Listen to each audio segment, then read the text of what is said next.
We pave the path to victory. With our shields and our swords, we temper our courage. With our shields and our swords, we're making history. With those who make the game a reality. We're the Vanguard.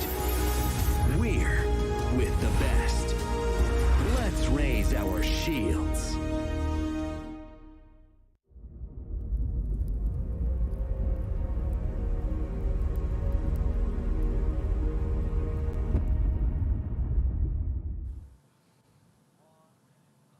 Welcome back, everyone, to the A stream here for the TI11 group stage. We've got one more game here between Evil Geniuses versus OG. Evil Geniuses, they are on an absolute tear. Waga, I've been awake for over 24 hours at this point, and I'm still so excited to see if they're going to be able to, bring back the NA Dota, feeling, CRTs, hit the stride, or if OG is going to be able to bounce back. What do you think?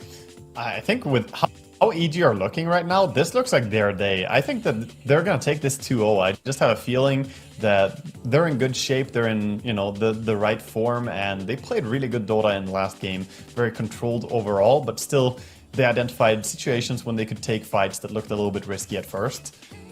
Meanwhile, on OG, I think they had moments where they made mistakes, and however small, they were punished in a great way. So OG, they need to probably think a little bit more. I mean, for me, the highlight for, or highlight lowest for their mistakes was that they took some fight where they could have disengaged and already lost people. So you need to be careful about not chain feeding into EG if they're on the hunt.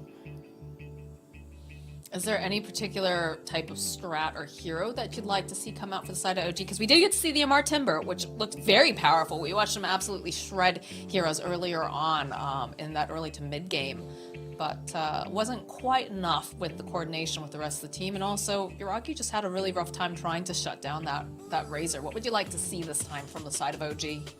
I mean, I'm always down for seeing a little bit more Invoker action. We have BZM here. Why not get all the Invoker players to play it in one day here as well? He performed, of course, on his Void Spirit that really enjoys to play, but BCM plays a very aggressive Invoker that likes to take part of a lot of fights early on, which is always exciting to watch.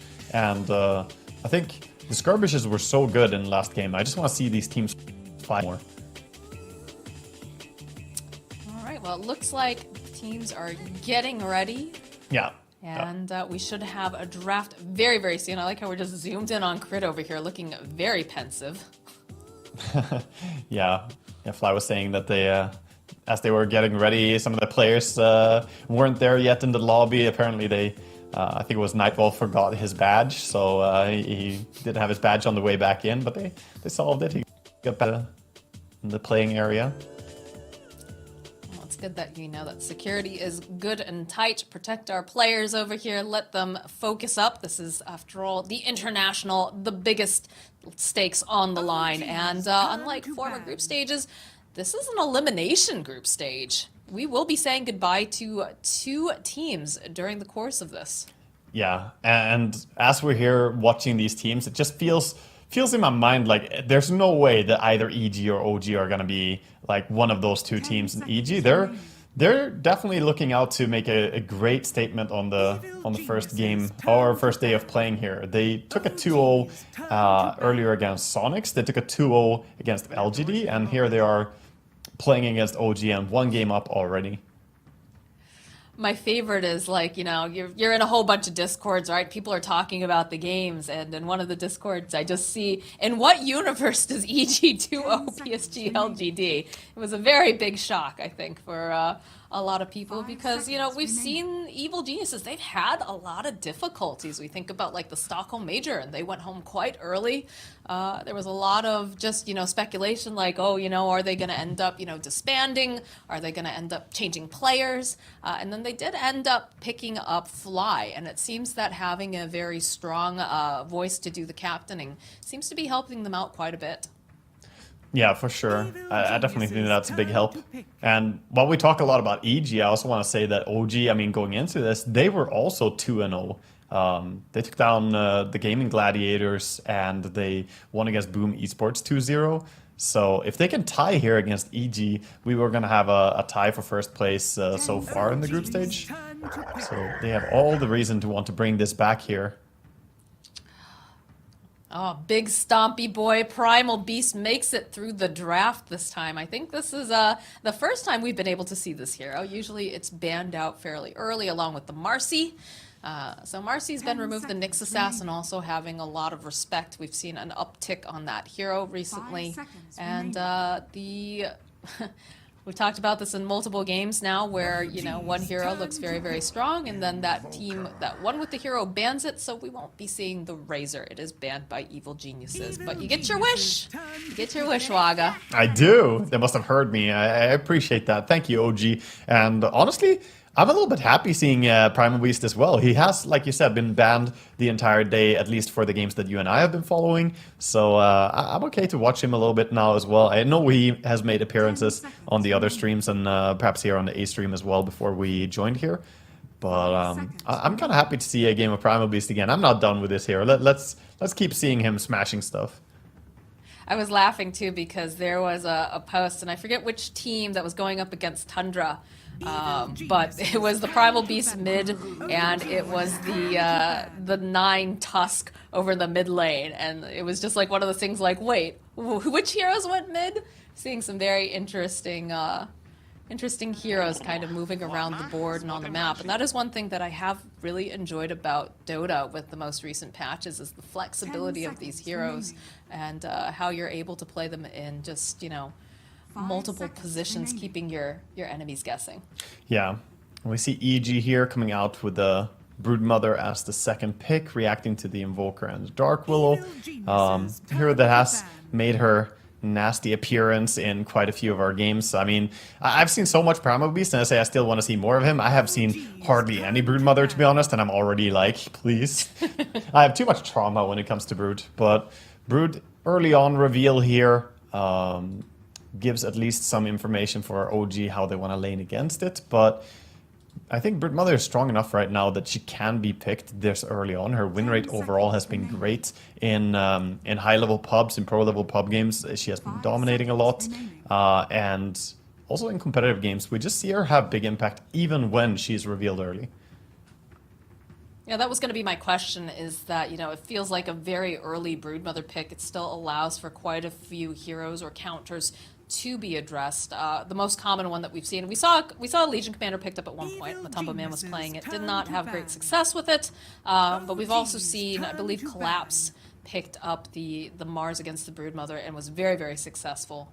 So yeah, I also think a hero that could be picked against Broodmother that would do rather well would be the Ursa, actually. We saw Ursa in last game. I think that hero can also be very good at countering out the Broodmother, because she's different to counter now, right? The liquid approach with the Legion Commander, yeah, it's good against the Spider Babies, you can nuke them. But winning against Brood is about winning the lane against her, in my opinion. If you have a good start to the game, or rather, if Brood has a bad start to the game, then it's very hard for her to make a comeback into it. And heroes like Ursa, who could just bully her a bit in the laning stage, are hard to come by. Alright, the Snapfire does get picked up for the side of OG. We saw how potent that hero can be, and having those cookie saves is always very, very nice. Team fight also excellent. A lot of range coming out from the side of OG. I wouldn't be surprised to see some big tanky boys coming out soon in their draft going forward. Yeah, they also have a big threat that they could be picking up Void now. Faceless Void is probably on EG's mind a bit, because when you see Invoker and you see Snapfire, and even Dark Willow with the possibility of Terrorize after Chronosphere, there's so much synergy here. It feels like that hero might be priority. EG go back for the Undying, who's somehow made his way all the way to the second pick phase here.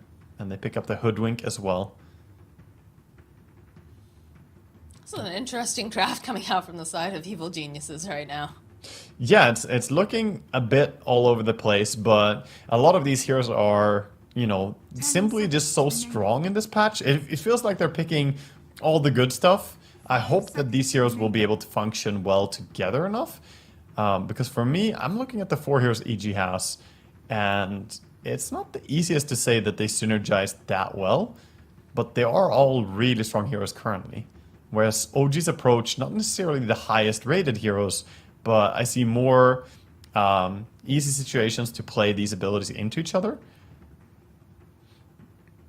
Not to say that EG have no synergy, but it's a bit more complicated to play it out. Broodmother usually wants to chill and kind of pressure on the side lane. Undying kind of enjoys, first of all, winning laning stage hard, and then he wants to go and take big team fights with his Tombstone. But at the same time, they can function to just control areas really well, and perhaps that's an important thing, because last game we saw Roshan being so crucial. EG's repeated takes on the Roshan were definitely a big part of their success. All right, and we get the Troll picked up now for the side of OG. It's going to give them some nice physical damage. It's going to give them that nice attack speed. I think that's a great pick. I actually, looking at what EG are playing here, I think Troll fits great. He can be somewhat of a lane bully for a carry hero, and his attack speed will be great for killing off stuff like the Tombstone as well. And I think even just having the access to an easy slow, just throwing out the axis, can be a nice way to either catch people or mitigate like Primal Beast damage output during trample. I see a lot of utility in this Troll pick here. Yeah, I was curious too, like how do you really lane against this Primal Beast, because it feels very, very strong recently, and then paired up with something like a Hoodwink who's going to be able to have, you know, lockdown, slows, things that Primal Beast really enjoys. What's the best way to play into this? I'm not sure what's going to be the best way or how they want to approach it, but one weakness of Troll in this game could be that he can get kited. So usually we see Troll struggle with similar things that Ursa struggles with. Ursa solves it down the road when he gets his Abyssal and his Blink, but Troll usually doesn't really want to go for a Blink Dagger until very late into game. So maybe we're going to see heavy Force Staff usage again here, this time on the side of on EG. It looks like, you know, it's really kind of funny because there was this whole meme, right, that it was like first pick Storm half the time for Abed every single game for EG, and now he's getting, you know, this nice priority where he, you know, gets to be towards the last bit. They don't have to worry about banning out the Storm. He's got a little bit more to work with. There is the option, of course, that you know, this Primal Beast could be put in a different position. I don't know how likely that is with Evil Geniuses. I would feel like it's most likely going in the offlane because that's what the trend is currently. I mean, I think this looks quite likely to me, like they want to play a pos 2 Primal Beast, but they have options open to a degree here.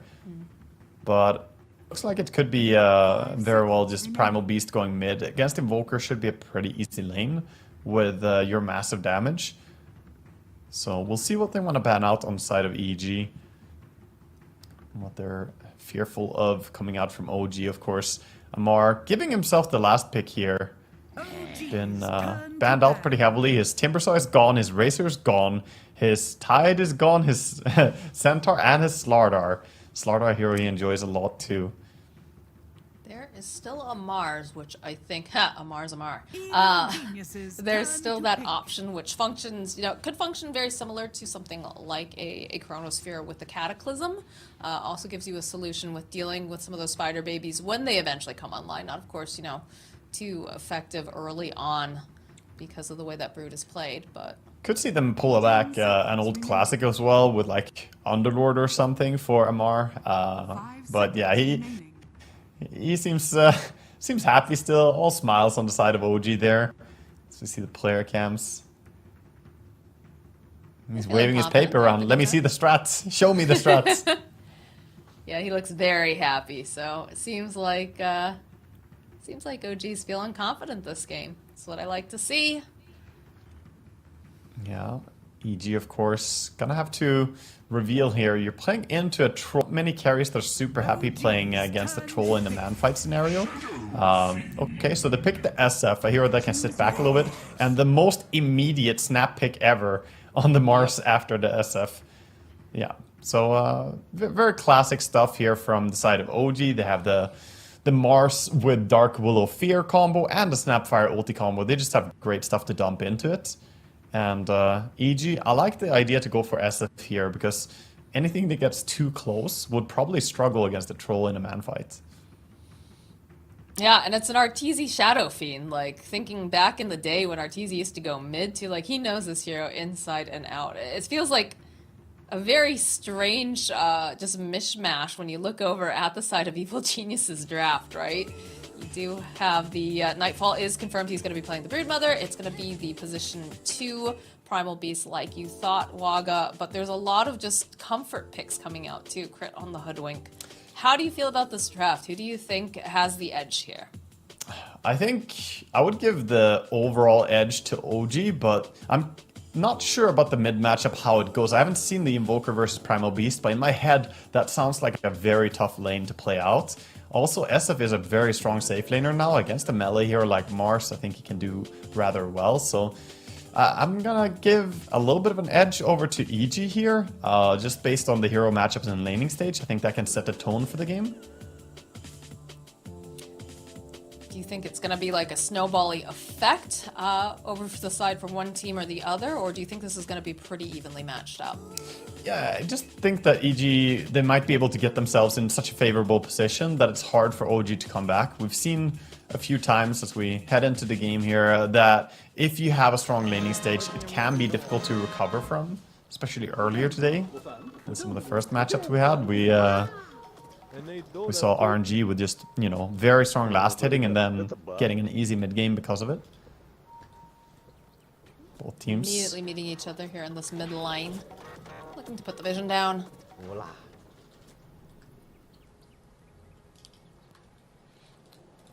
Yeah, they get the wards planted immediately on OG and just charged in, and that made it difficult for Abed to drop a ward of his own. He still has one on the Primal Beast. He's gonna drop it in the end, over on the side for the top rune.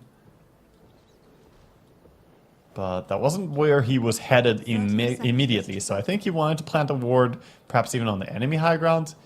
Not gonna get away with that though. Proper skacks. See over in the bottom portion of the map, Misha and Yoragi just kind of making their way over, making sure they don't get any other wards over here on the side, and will rejoin towards this spot. But there is, of course, multiple heroes of Evil Geniuses. Yeah, Amar Already confident part of top, but not that confident. He's gonna back out in the end, but it looks like Taiga sneaking around gets the steal. So we're still gonna see a fair trade here, 2 for 2 runes, as Taiga made that little move around. Again, have eyes over on this mid lane to watch Abed face off with the BZM Invoker, just to see how it plays out. Because again, yeah. So Exort Invoker, I think it's necessary here. A lot of the times, I think BCM loves playing his Quas Wex, but in this matchup, I can't imagine playing Quas Wex into Primal Beast. He doesn't need mana that badly, and if you don't have the Exort for damage, I think you just don't get to see us at all.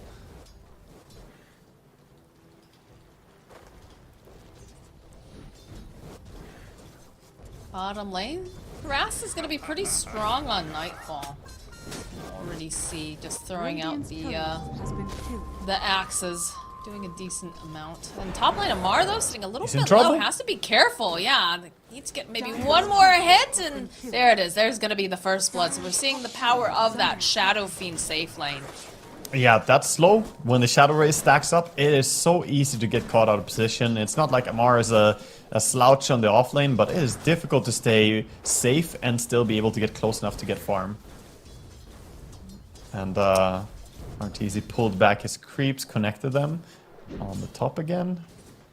Of course, the pull was made by Taiga meanwhile. You can see this mid lane just every time, you know, Abed has this very powerful trample. Did end up taking a couple hits from that tower during that time. Top lane though, pressure being placed on Arteezy. Not quite being able to finish him off just yet. I think if he had a level 2, perhaps that's a little bit of a different story. Yeah, he could maybe have committed for more, but Arteezy is going to be just fine sitting under the tower for now, but has to be worse. Mars getting close. Wrapping around though is flying. Very much a comfort hero for Amar, so he knows this hero inside and out. Yeah, it's of course the same can be said. Same can be said for both him and Invoker, but Invoker getting caught out a little bit here. BZM, trample. Yeah, this feels a little scary here for him because he's not going to be able to rely on that tower. Can they get the... Nope, we'll have the Fairy Fire to keep Invoker alive, but feeling a little bit tight here in the mid lane. Yeah, I don't know how he managed to find the idea to go into the river, but I think against Primal Beast, you want to be as far away from the river as possible. If you are far away from your towers, you are in grave danger against the trample. Has been killed. A bit of a courier snipe here. Blind loses his courier. Attempted charge in on the Invoker by Abed, but not gonna be able to kill him here. He just gets the hold to stop him from trampling all over him. Pretty smart play there. Looks like Abed is going to go for a bit of a dive. He's going to just duck behind, hang out in the trees for a moment. Does have Onslaught. Yeah, he's Goes chasing for the actually. uproar, the trample. That cold snap though is pretty potent as Abed looking like he might end Have up the damage. falling. Although Taiga with the return, nicely done. Will be able to keep BZM alive. Yeah, and importantly, BZM has defeated Abed in a gauntlet challenge. So Very good. yeah, that is the Top, bottom lane, these axes coming into play. Seeing a little bit more pressure being placed over onto Nightfall, but again, does have a Sal, he'll be able to heal up, and Crit's immediate reaction with the Bushwhack to slow down both the heroes on the side of OG and protect Nightfall is very timely indeed. yeah. Misha is doing a good job trying to protect his troll from too much harassment here, but feels like they're not really winning this lane the way that I think they wanted to. Broodmother is still staying, you know, even in CS, she even has more creeps to cash in on still, so technically ahead of the troll and farm. And I think they wanted this lane to go even better than it's going right now.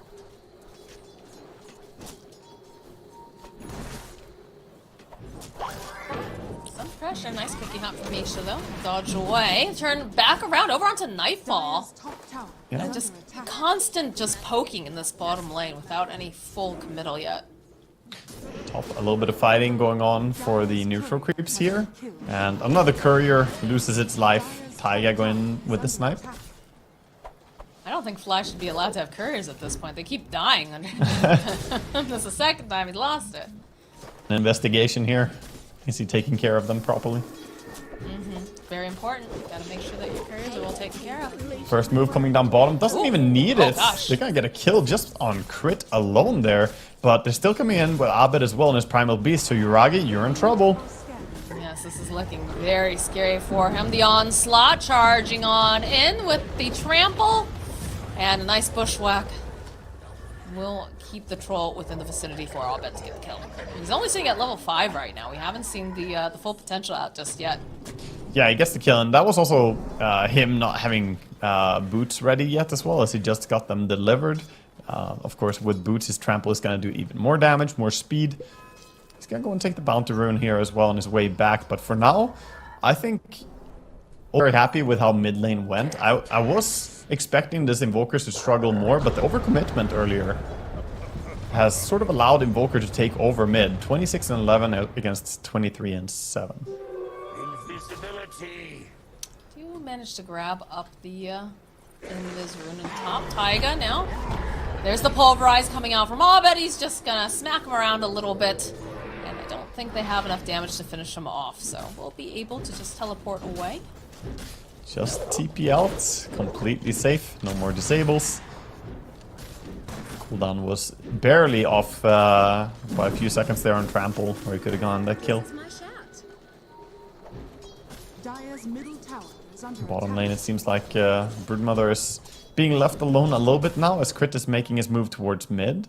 Thinking maybe he can make a catch around Primal Beast, but he was scouted by a ward. Taiga hanging out nearby, both of them having the vision over to the side. I'd be curious to see if they try to make a play on Nightfall, but with Crit already rotating in, I don't think they're going to go for it, especially with the way being shoved as it is. It's hard to kill Broodmother when she's this far back under her own like webs and close to her tower. Even if they have 3 heroes around, it would be difficult to bring her back. You would need something like Disruptor to get the glimpse back for that play. So he's staying safe, and right now OG are just hanging around with a few heroes. They're teleporting Abed down though. He's gonna charge forward over onto Yuragi. Gets the stomp off. Has that up or needs a little bit more damage. They've got the pulverize. Nice cancel though coming out from Misha with the cookie. He's not out of the woods just yet though. Yuragi does get slapped down by Abed. And now Misha running from Nightfall. They want this kill. They're not gonna give it up. A little bit of a scatter blast toss back, but not gonna matter. Ends up dying. Ends up losing Yuragi's courier too. Attempted Sunstrike. Not gonna be able to get the kill, but he does do some damage to mid tower before Fly comes in here and protects. Good rotation there by Abed on his Primal Beast. He didn't get the best laning stage, but his rotations have been very fruitful so far. And already you can see Misha teleporting to the mid lane. They realized that Abed is smoked up. They saw that the room did disappear.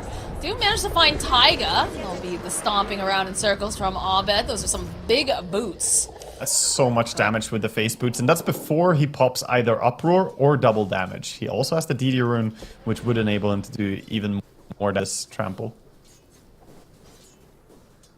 So I've seen a lot of just rotation and movement coming out from Abed on this Primal Beast. It's been pretty quiet in the top lane though. Looks like Arteezy's enjoying this time farming. He's currently sitting at the top of the net worth. Arteezy enjoying farming? I don't know. Seems kind of fishy to me. Is it really Arteezy? Yeah, of course, he's building towards that Dragonlance with Power Treads as his first item. Gonna go into a real right-click SF, and overall the farm has been going slightly better for EG here, as there's a minor advantage in the laning stage. We have a pause, settings, and go. Ready immediately. Dota, baby. Radiant's bottom tower is under Figuring attack. out the positioning of Abed. They're bringing many heroes over towards this side too. On the side of OG. Yeah, they look like they want to fight. Now with Trample on cooldown, be a little bit careful on Abed. Might get caught out deep here. Yeah, a little surprised about this. They'll get the bushwhack off, and Yuragi just immediately dies. The onslaught out over past Misha, but now Fly is pretty deep over here. Nightfall though jumping in. Misha will end up becoming spiders. As the trample comes out again from Abed. In a good position. Amar does teleport in. He does have the arena. They want to try to go for that combination. Still only level 4 in the Dark Willow though for the time being. Yeah, he wants to join for a fight on Amar because he's not having fantastic time on top lane against the SF, but not gonna get anything for TPing down here. Now has to run back top again, try and get something over there. But this is just going all EG kills so far, 8 kills to 1. I think OG need to catch Fly's SF. got them eaten. This is a meaner, faster, scarier evil geniuses than what we have seen in the past. Yeah, and they're making a lot of interesting moves too, like bringing the Broodmother over to mid lane there before she had even taken the bottom tier 1 tower. Usually we see people kind of follow just a script on Broodmother. You take the tower, then you take over the jungle, but he joined for that fight on mid lane before taking the tier 1 bottom. Cool to see that they're open to making these moves and not just set in their ways. Makes them a little bit unpredictable. Radiant structures. Well, I think that also is what's giving them the edge, is that, you know, the best teams set themselves this meta. They don't necessarily follow it, so. Dire's top tower. This is what I love about Primal Beast. When you play it, it's just click your ulti on literally anything. You see a creep that you don't like, click your ulti on it. You want to farm a little bit faster? Ulti. Kill someone? Ulti. It's just such a low cooldown ability and so much damage. Yeah, he's a big boy for sure. Oh, a nice little bushwhack over here to the side. Won't be able to land the sharpshooter, but Radiant's they'll bottom use the tower tombstone. is under attack. Try to push them back. They want this tower on the side of Evil Geniuses. This will, of course, open up that Roche possibility. And it just feels like OG are unprepared to take this. In fact, they're gonna just end up letting it fall. Middle tower Yeah, is Broodmother swings by as well to secure it, and they have the tombstone. So that's a little bit what we were talking about during the draft, that the tombstone as well as teaching something up. Very hard to fight under that area. And for now, I think OG, they need to be really on point with canceling the Primal Beast when he starts dealing damage to anyone, because he has been finding so many kills right now, and they have good tools to stop him. They have Cold Snap, they have Spear to try and disjoint him, and as well as the Cookie, so they need to try and be ready and perhaps set up some bait for Primal Beast.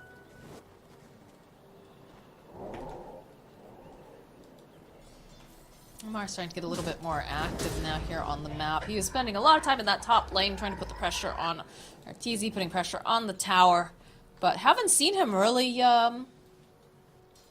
really get aggressive yet, which feels unusual for Omar, to be perfectly honest. Yeah, it's not super unusual, but he's just not having a fantastic laning stage in this game. Getting killed early on there by the Shadow Fiend. Shadow Fiend is a hard lane to go in recovery mode a little bit on his Mars. He wants to get some form of item aggression. Looks like he's gonna go for the Vladimir's first and then back for BKB is the plan. Bit of lifesteal would be very useful for one God's Rebuke on the spiders, you full HP.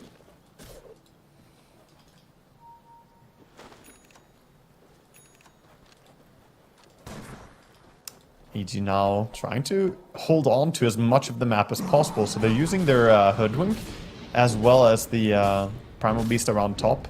They also have a ward, but this way they're controlling their own jungle as well as the bottom jungle, using the Broodmother spiders right now, sending them out and just scouting the entire jungle. They see where Amara is, and it's very annoying to play against Broods when they start doing this.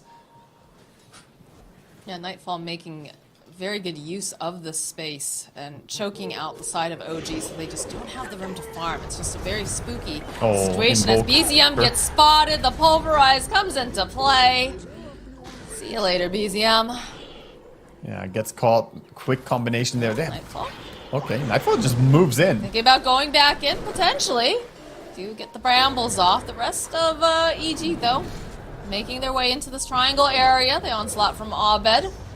Misha just getting chipped away by Nightfall. And Abed is stealing. He's taking the entire stack here away. Amar wants to stay around, but it's too dangerous in the area.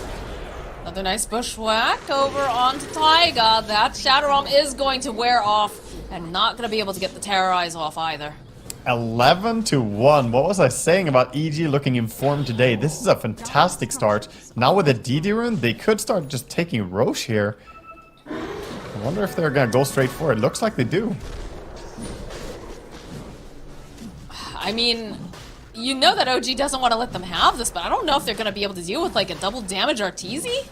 They have the meatball and the arena. Look for the Chaos Meteor. Okay. All right, there it is. There's going to be, oh, a nice spear away. So Fly is going to die immediately. And over on the side, Arteezy trying to get off this ultimate. Won't be able to find it, but they'll end up losing BZM during this. Now Misha is just getting chomped away by Nightfall. Crit trying to close the gap, gets another hit off. Just go for the high five. Nice brambles will be able to hold him into place, but they'll end up losing Misha. Oh, and the Bedlam also coming in. Again, this is Nightfall. This is a Broodmother. Very tanky. The onslaught tried to come out from Abed, but does end up getting caught in the brambles. There's just so much garbage all over the ground. It's hard for you to see. You have to really clue in here, but a couple nice races over to Yorgi. They need a little bit more, though. We'll be able to find it. The spear back coming out from Amar, but the click Zariel coming out from Arteezy as they will clean it all up. Man, what happened? How is EG this strong? They're absolutely just handling OG in this beautiful performance. They're vision in a good way. They're using the spiders to scout the high ground during the fight. Nightfall doing a great job with how he chased there. And this is just looking so beautiful. All the EG are like taking this lineup that looked initially like a little bit wonky, how you're going to make them work together, and just making it work. And we see a replay, of course. SF going really low to Snapfire ulti, but manages to stay alive. And on the front line, they just turn it around. Nothing can kill Broodmother in this fight. I don't really know how they decided to take that fight without Troll joining, though. Back in the game again. Oh no, maybe Bramble? I'm not feeling like this is feeling too. Yeah, they go. They mark Taiga. He's fine. The chase is on. The Stop scurry. looking, camera. Move away. He lived. He lived. He's okay. Maybe in a different universe. is under attack. Top, we see Uragi with that Battle Fury on his troll, gets a lot of spider kills. Maybe they can catch Brood, they need something. Need something, but the follow-up here now from Arteezy. These clicks, they hurt. Uragi popping the ultimate. Gonna try to put off enough damage over onto Arteezy. Not gonna be able to get off the ultimate, so the Snapfire Kiss is doing work, but now it's looking very scary because that ultimate wears off, and there's too much damage on Nightfalls. Now Misha left behind, the spiders munching away, the hits coming out from Arteezy, and there's the connection over onto BZM. They'd like to finish what Abed they is want. coming in. They got the Hunter's Mark. They're trying to get the Terrorize off. Amar, though, finding it, will be able to go get the kill, clean up over onto Fly, who's dove a little bit too deep. They still have their attention over here on the Shadow Fiend. They'll go and they'll use the arena. They've got Bedlam, so that's more than enough damage, but in comes Abed with the BKB, with the stops, cleans up Taiga, chases after Amar. These fights are just absolutely bonkers. Yeah, this is looking ridiculous. Right now, EG, they have two things that cannot be stopped. It's the Primal Beast is just so survivable and so tanky behind this BKB, and the Brood having a free reign over this game. Nightfall is putting on an absolute performance here on his Brood Monitor. Hasn't died a single time. Has the Wraith Pact as well as the Hood now, so I'm not even sure how you're supposed to burst him. And OG very much on the back foot now. Alright, oh my goodness, they found themselves Uragi again, but they are seeing the TPs immediately come down. It's gonna get cancelled, but it's enough to spook them. Yeah, and they have so much damage between just the two of them. Between Primal Beast and Hoodwink, they can burst anyone really quick. Yeah, and that was one thing that I did mention during the draft. When we weren't sure where this Primal Beast was going, it did seem like a Hoodwink and a Primal Beast together with the lockdown and the slows could be very devastating. And even though they didn't line together, we are seeing how potent that combo can be. But Nightfall really kind of stealing the show, honestly, this game. Yeah, he's absolutely huge, and now has the full pipe as well. So he's going in, scouting. He already sent spiders to scout first, so he saw that they were here. Going in now. Managed to clean up over all the spider babies, but Nightfall does not care. Just gonna make some more. Yeah, truly a horrible mother, actually, the Brood Mother. How many must suffer? Look, okay, this is one of those situations where, you know, nature, you have to have a lot of babies because you know that a lot of them aren't gonna make it to the ripe old age that you'd like them to. Oh boy, oh, Uragi, here comes Abed. Picks him up with the Pulverize. They need to put enough damage off so that way he cannot get the ultimate off. And Knight will be able to find it. Sharpshooter coming into play though now. Curse Crown also going to get used over onto Abed. He uses the BKB as Misha makes his rotation. Does just buy that Blink Dagger. He's going to stomp away from the Brambles. Arteezy though with a nice ultimate. The Fear coming into play. Clicks over onto BZM. Gets the kill. Trample runs in. Abed, he wants his kill on Taiga. Man, EG is just running away with this game right now. Look at this Misha trying to get into his own base. And he is not even safe there. Yeah, he got a nice Quelling Blade cut on the tree there, so he didn't get caught, but it didn't matter. He dies so fast. Even the Courier dies on top as Broodmother gets the Courier kill and then gets a tower as well. Bottom tower is starting to fall. There's too much happening going the way of EG. Mention all of it at once, it feels like. OG are just completely crumbling. Now a 15,000 gold lead at 20 minutes. We have a replay here of how they initially went on the troll, used their high damage that we mentioned to just burst him immediately, and then it feels like OG want to get anything done for himself, so they chase after this BKB cooldown, but on the high ground, look at Arteezy's positioning, hides behind the tree, gets the ulti out. Beautiful. They clean up on those spiders. Gets a nice bushwhack off over onto Amar and the... Oh, that was so close! 50 hit points! The Boomerang and the Sharpshooter almost finishing off Amar. This little squirrel does some massive amounts of damage to try to cut down the Tombstone, but Misha will end up falling for his efforts. Tombstone is down, though. It just feels like EG, they have so much momentum. I don't understand how they're going to be able to shove them out of the base. They've got the Wraith Pack already deployed. Nightfall just climbing right back in again. Trying to make more babies. It doesn't feel like they have a timing that's close enough right now. Oh, they're blinking. That was scary if you managed to get the grab there from Primal Beast. Again, another bushwhack getting thrown out, but the Curse Crown connecting over onto two on the side of Evil Geniuses. They don't have their troll yet. No, Troll is not really that close to online. He's still farming, trying to get any form of net worth, but they're so far behind.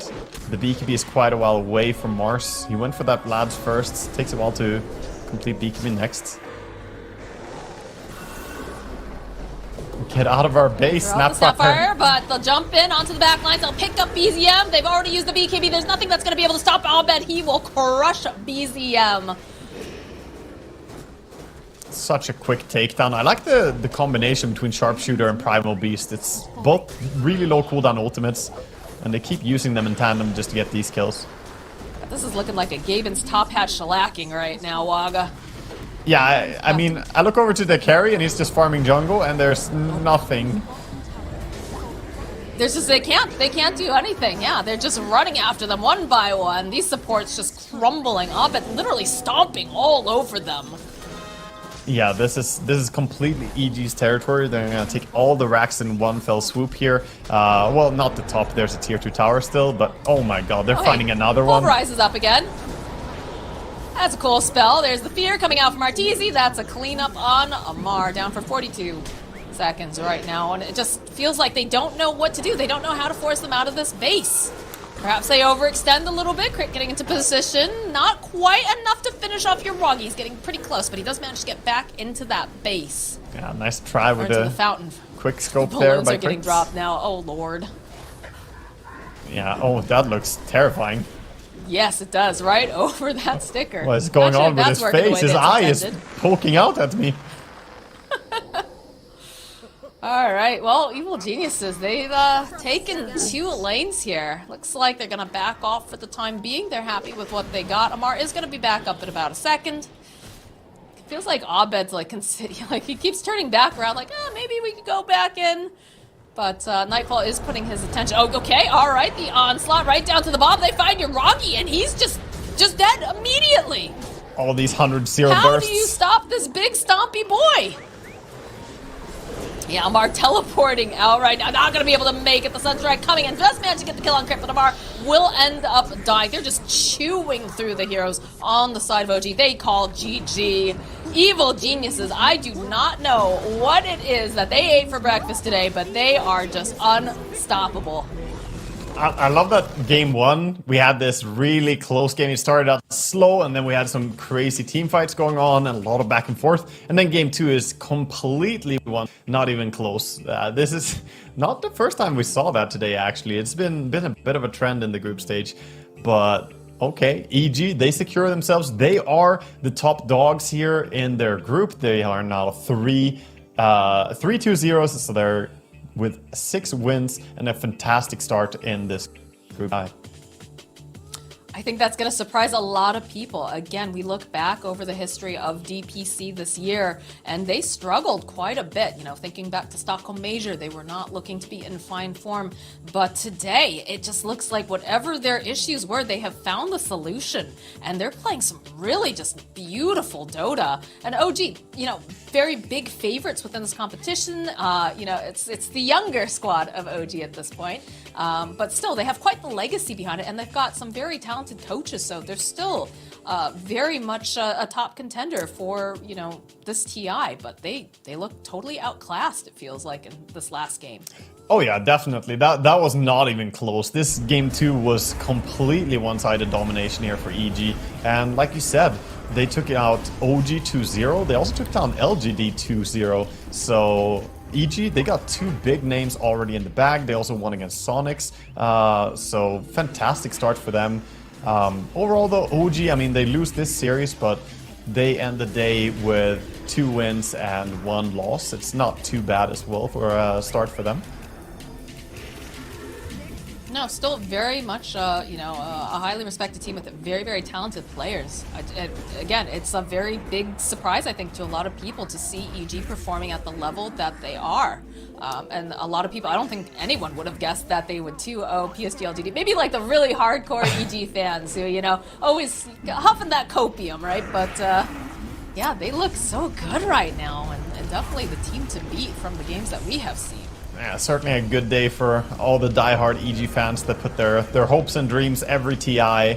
And yeah, this is Only group stage though, Moxie. We can't say too much yet, but you know, Arteezy is looking very ready. His squad is looking ready here. I mean, what a performance by Abed as well in this game. He played some fantastic Dota.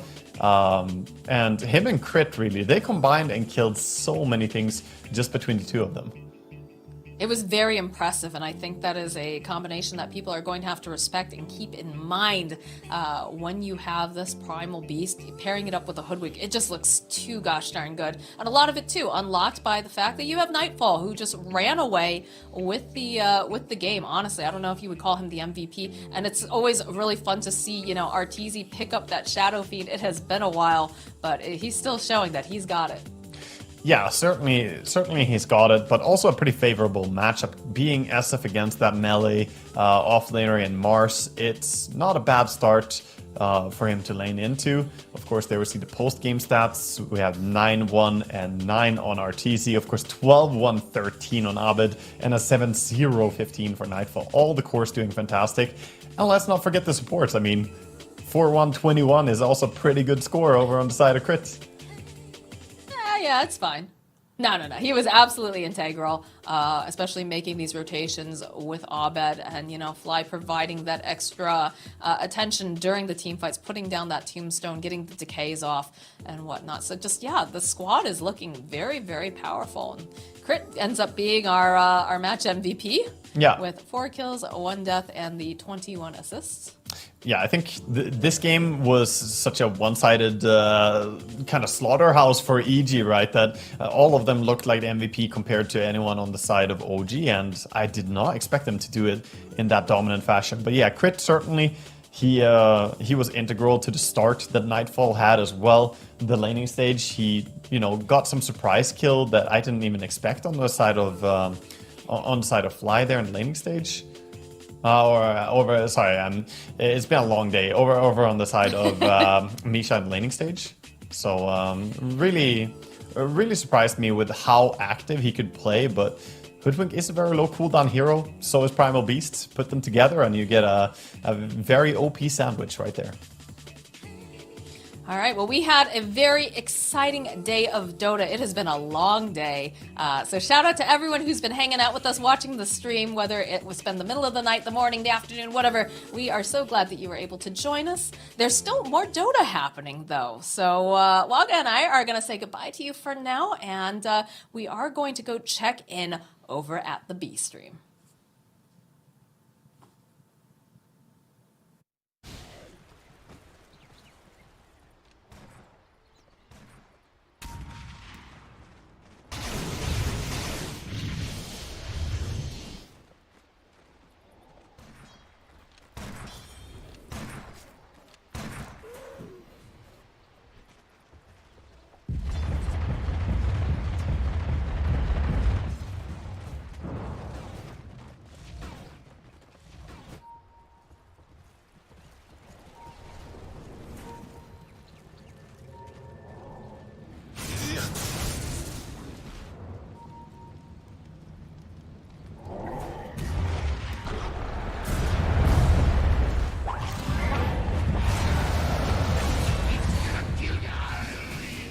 Radiant's bottom tower is under attack.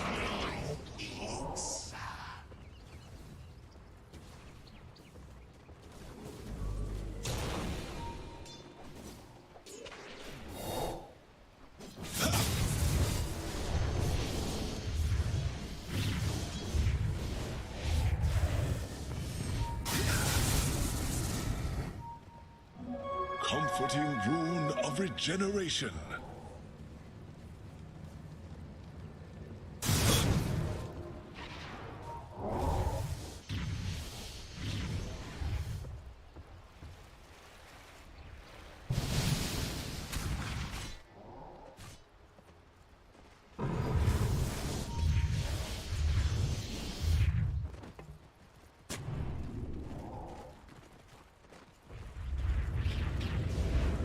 Dire structures are fortified.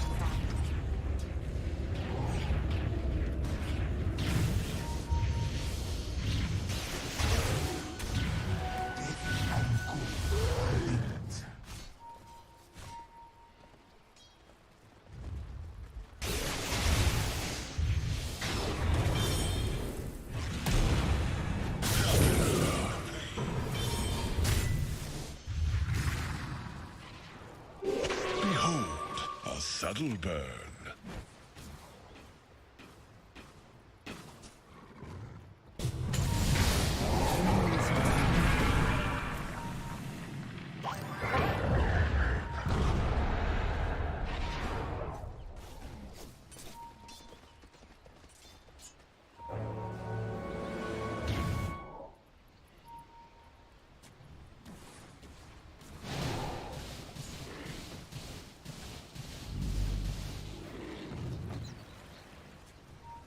Radiant's middle tower is under attack.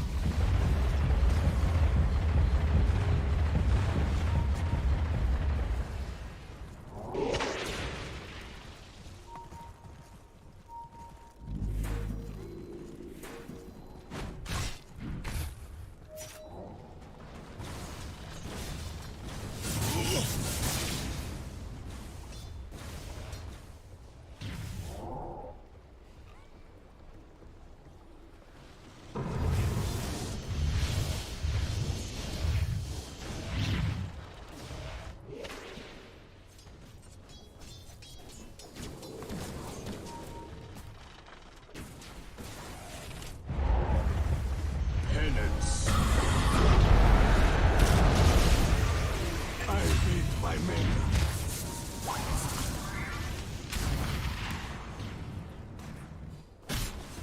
Radiant's bottom tower is under attack. Radiant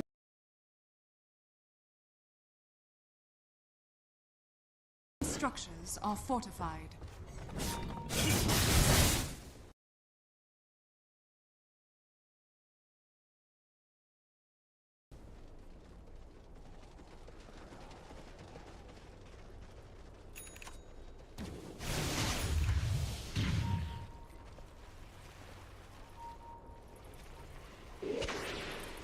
Radiant's bottom tower is under attack.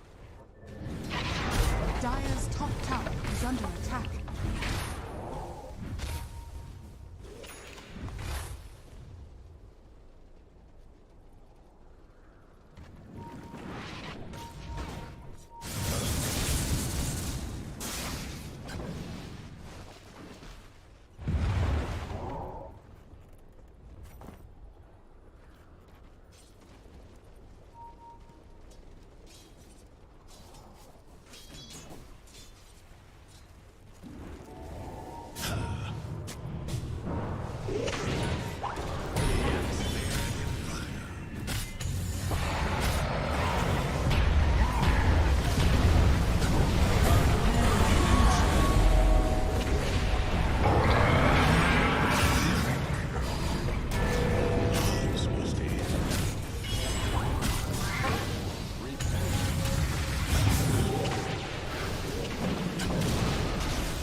Never refuse gold given.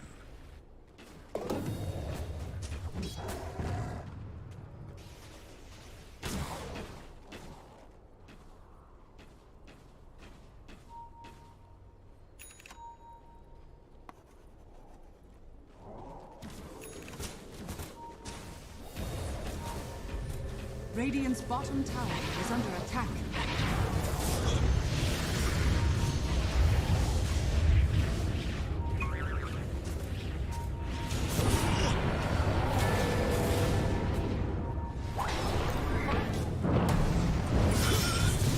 Nature's foulest poison. I return, shaved in Syria. I still want to trade places with you.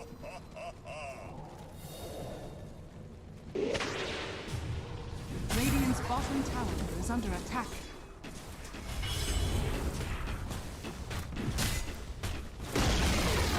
Radiant's bottom tower has fallen.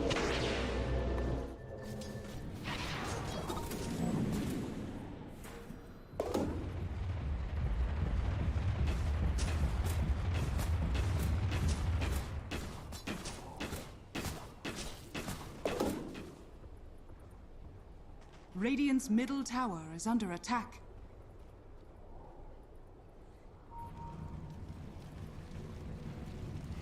Radiant are scanning. Radiant's middle tower is under attack. Better than money.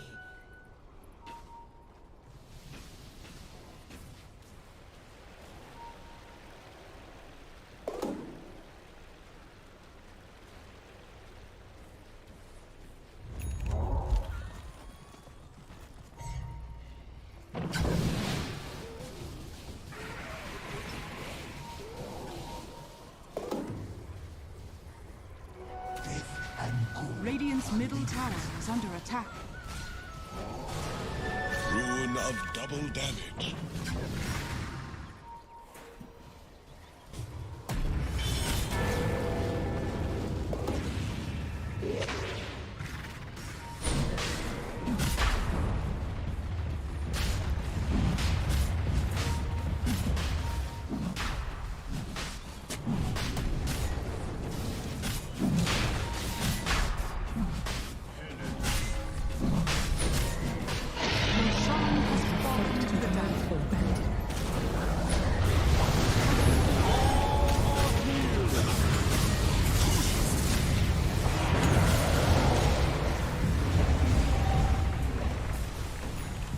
Your place is here.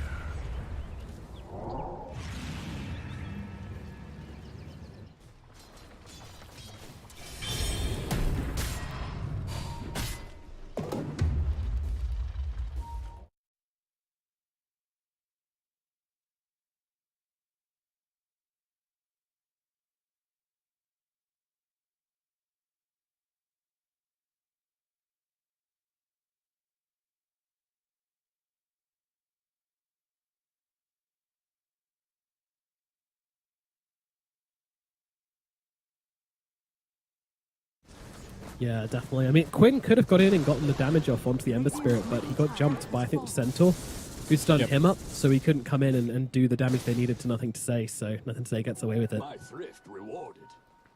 Despite an incredible catch from Sonics from CCNC. That's right, I'm using the old name. I'm mixing it up a bit. I saw Quinn TPing back to his tier 1. I'm trying to take a fight. But bottom lane shoving, mid lane shoving, so much information for PSG LGD all the time. Sonic's still trying to mount some kind of offensive up top here. It's just Ame running at them. Jesus, they've managed to get off the spike carapace as well. Full stuff is on to Leshrac. He's trying to do what he can on MSS and Fada, but it's not going to be enough. Quinn still to fall. MSS going to follow him to the grave. It's PSG LGT looking for more. Fada in the tree lines. Not going to be getting out of this one. Too much damage coming out from Ame at the moment as they take down 3 heroes. Just so quick here. So clinical from PSG LGT. Radiant's top tower has fallen. They've just got so much farm. They've got such a huge net worth lead. And the way that Dota is these days, everybody scales with net worth. You know, even Faith Beyond here just looking absolutely Chadley with his Centaur, picking up the Shivas. He's enormous. Yep, now just a casual stroll at the high ground. This seems so effortless from the side of PSG LGT. Like I don't know, man. This was. I don't even know if they could call it an output. It just played the map so much better than Sonic's. So much better. Yeah, they really just farmed them around in circles and like Nothing to Say, constantly running down lanes, being a pest. Didn't have anything to deal with him, even though this was a first pick Ember. I think Sonic's, like we said, the plan was very much like, look, we don't care about him so much because as much as we can't catch him, maybe we think he can't necessarily kill us, and we're just gonna have this kind of death ball going, but. With the BOTs on the Centaur and the Chen creep shoving lanes, they just have not been able to get out on the map. Even with Quinn buying some BOTs to try and fight back and split push a little bit. He can't play as freely as the heroes on PSG LGD can, though, because there's always that worry in the back of your mind that, okay, I'm shoving on this lane, but there's a Nyx on the other team, so there could always be Nyx Assassin coming and finding me. So you can kind of see that he can't cope past the elbow here on the lane. He can shove it out to there, but then he has to jump back and kind of rejoin the safety of his team under their wards. Yeah, they have to play Envision as well. There's always the threat, the next assassin or the centaur getting on top of you. And this is why we say it. This is why you get yourself that cheap disposable lockdown, that hero you can just throw in and kind of not mind too much if they do get caught out. Just frees up your draft so much, and you're seeing exactly that. Look at the CQ here. Look at the exactly. Oh dear, I've been jumped. He does actually just get to die here, but again, so much better than anyone else. Actually, they're still trying to follow up on this. Faith Beyond maybe has to be a little bit careful. They'll pop the Stampede, though. They just want to commit to this fight. Huge commitment from LGD as they jump in with nothing to say and then jump themselves out again. No chance of them actually overcommitting. Just want to get those BKBs. Want to squeeze Sonics a little bit here. It's insane that they can position like this, so there's just really nothing to punish them. Like the only thing that can start for Sonics is a Blink Pulverize. And there's the Lincolns. So Ame's always going to be able to get the pike off. He's always going to be able to position backwards. Sonic's smoked up. Starting to feel a little bit hopeless for the side of Sonics. From such a good laning phase to this side, just can't believe it's all snuck away from them. That's how it does get seen, but they're actually going to try and commit onto Faith Beyond, but the Ogre Seal Totem bounces him away, turns around with a stun. Let's not force him up the BKB early in this one, but it's just this Ember Spirit in the fight, bouncing around, doing so much work out onto Leslau. They will bring him down with ease. And look at this from Nothing to Say, just jumping in so very deep as Fada gets left behind. If you're slow, you're dead. That's it. Buyback comes out from the Primal Beast. They need to keep Quinn alive some way, somehow. He's so low and he will fall. Xingqiu catches him with the Mana Burners. They will now jump into this one. Leslau gets a little bit of revenge, but he himself will get cut down. Sonics, what can you do? The answer. The Centaur. He's got 5k There's health. not a whole lot. That's it. Dang. That's it. Goodness gracious, what a game one. I mean, it was looking so bad for LGD, and then they just kind of shrugged it off. They just didn't really care. Yeah, it was just like, okay, guys, hit the creeps. We're fine. We've got all this split push. We're gonna shove waves with Chen creeps. We're gonna shove waves with Ember. Drow's just gonna farm. Faith Beyond's gonna get so huge that they just can't kill him. Even if I think even if all 5 of them just popped everything, the Centaur was enormous. And yep, very, very quiet game from the Primal Beast.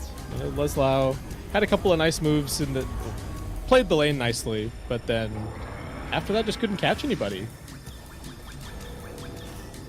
No, it was a shame. It was a shame because, we've seen Primal Beast just absolutely take over games before, and Quinn was kind of on the path to taking over the game, but Leslau just couldn't really keep pace, and I don't know, I didn't think it felt like he was out of practice on the hero, just getting kited so badly by the side of PSG LGD. The Gust on the Drow did so much work when it came to buying them space in the early mid. Yeah, it was really, really valuable. Just tricky for Sonics to play around. They didn't really have... Well, they all had to itemize against it, which is not fun. And yeah, what a weird one. Not at all what I expected. It seemed like PSG LGD just cruised, though. It didn't seem like they broke a sweat. Yeah, no, really. And even, as we say in the early game when they were losing, super calm from them. They weren't overreacting to anything. They were just chilling out. They were just playing the game they knew they needed to play in order to come back into it. And yeah, they didn't turn up to ganks. They didn't try and even make plays, honestly. They just sat there and didn't play much Dota for about 15 minutes until they felt like they were in the right place to do so. And the efficiency on the map was just way, way higher. I mean, was that just the Chen allowing them to be so much more efficient, or was it just the nature of the heroes? Or yeah, I think it's just that they have all 3 cores can farm, plus the Chen can farm and shove, and Sonics, it's not really the same thing. Leslau was just having a rough one, kind of getting kited around in circles. Some of the weaknesses of the Primal Beast showing up here. Definitely, but our MVP for this game, number 1, is going to be Nothing to Say on the Ember Spirit, just bouncing around, being annoying, doing so much work, shut down at mid, and then pretends it didn't even happen. The power of imagination was strong. Yeah, he got bailed out a tiny bit. We didn't mention it, but there was the Chen creep running over and throwing a couple of heals on him, but still, it was a tough one. There was the bottle on Quinn. He got killed at level 6, but shrugged it off. That was his only death for the whole game. After that, he was just completely untouchable with the first pick Ember. Very nicely done. Very clean game from PSG LGD in game number 1. Will they be able to repeat the same thing in game number 2? That is the question. Sonic's certainly going to try and come back. I mean, do you just pick, like... I kind of want to see a Beastmaster from Sonic here, you know? Something they can just kind of run through the laning phase with and carry that momentum forward for them. Because twice now, you know, this game and the Brood game, we've seen Sonics come out of the laning phase really, really strong and then not have the heroes they need to kind of keep that momentum and really punish the enemy team for giving them that space. So maybe they can change up their draft and make that happen. Yeah, I'm kind of tempted to say that I want to see Quinn just on one of his spirits or something like that, where he's just got the, you know, the more guaranteed lockdown, the abilities to make plays on the enemy supports a little bit more solo. But I also don't really feel like Quinn has been the problem. And I don't think there's anyone even to point fingers at specifically on the side of Sonics. They just kind of got run around this game by PSG LGD, but certainly something needs to change. Maybe put UR on something slightly faster. You know, maybe give him his jug or, you know, something along those lines. I'm not sure. I can see it, but either way, some adjusting needs to take place. We will take a short break, then we'll be back with game number 2 of Sonics versus PSG LGD.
shields and our swords, we temper our courage. With our shields and our swords, we're making history. With those who make the game a reality, we're the vanguard. We're with the best. Let's raise our shields.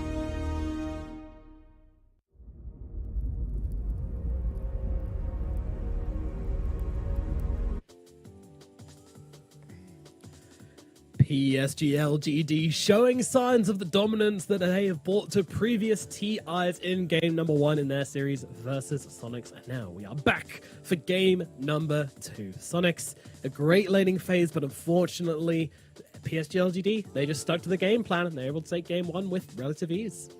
Yeah, it was crazy to me just kind of how effortless that looked, but there you go.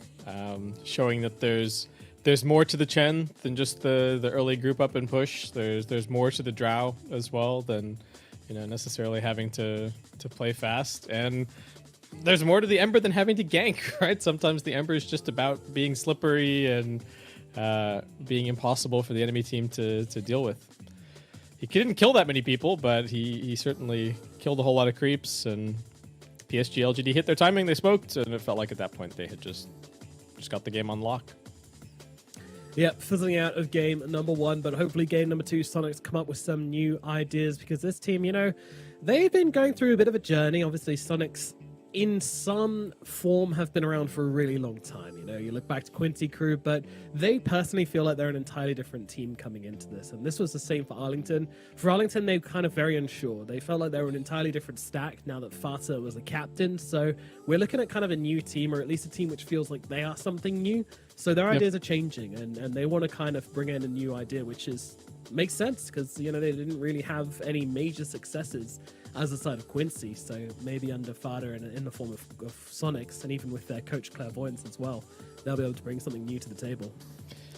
Yeah, it's interesting, the story of this particular roster, because there's been various combinations of 2 or 3 of these players that have played together previously. Like, I think we had, even going all the way back to TI4, I think MSS and Fada were both on Mouse Sports together. Like, there are just little combos of, I think like VCJ Storm as well.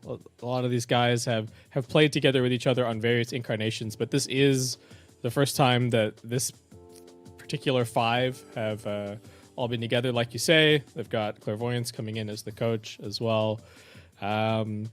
And I think they found their style for sure, but still just trying to find their feet a little bit here in the group stages of TI.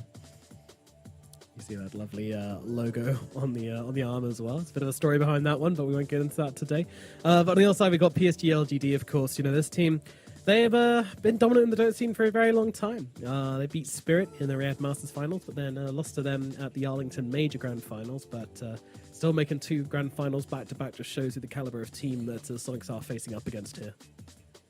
Yeah, it's been interesting year for LGD. It's been a very difficult year for a lot of regions in Dota, right? China has struggled to kind of make it outside of their region to be able to play all that much. So it has been difficult at times to fully judge sort of the caliber there, but PSG LGD have made it very clear that there are no doubts about them. Every single time they've gone out of the country to play something, they have absolutely shown up, and definitely coming in as one of the favorites, if not the favorite here for TI.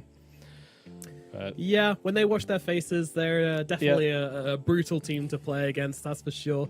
And we saw that during the DPC, right? Like, they were tied for relegation at one point.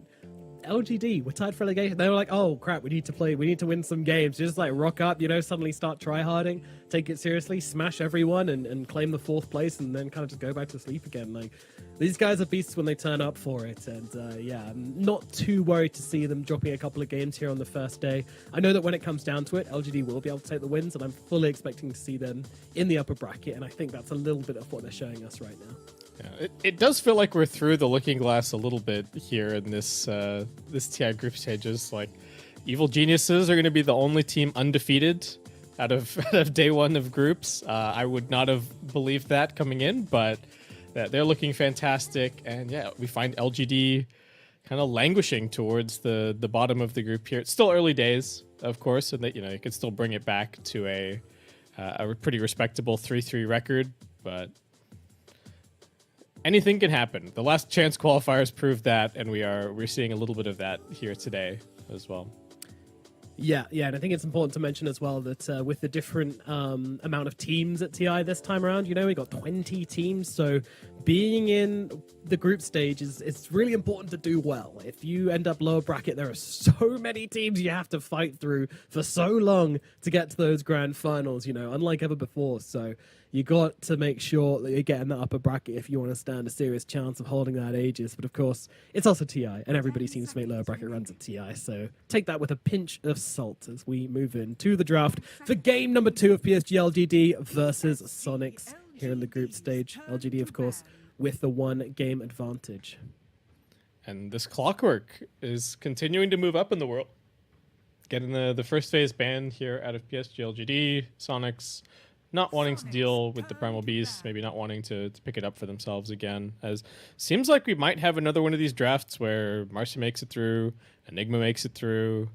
What is the adjustment for Sonics? I feel like the Morphling's going to get let through again as well, and I'm super curious to see what LGD are going to end up going for with this pick. So we've currently had 3 games in the DP in the group stages of TI-11 where we haven't seen Enigma at all. But we haven't seen any games where we haven't seen Marcy at all. She's still 100% pick ban. Okay. Yeah, we're seeing some answers to the Enigma working out, and I think we've also seen some faster games and some better executed push strats here in the group stage than we did in LCQs. I would hazard a guess. I'm not 100% sure, but I feel like our average game time has probably been a little shorter here in group stage than it was in last chance. Chen again. Yeah, we've had some really fast games today, but yeah, LGD relying on the Chen. They believe in it. Yeah, it was interesting to me that this hero kind of fell off a cliff a little bit. He did get some nerfs. They did nerf the damage on the persuasion, so the creeps don't do quite as much. Like, he did get a couple of changes here and there, but there was also, it was not that long ago, especially during like the major and then ESL Malaysia, where Chen was just the hero, right?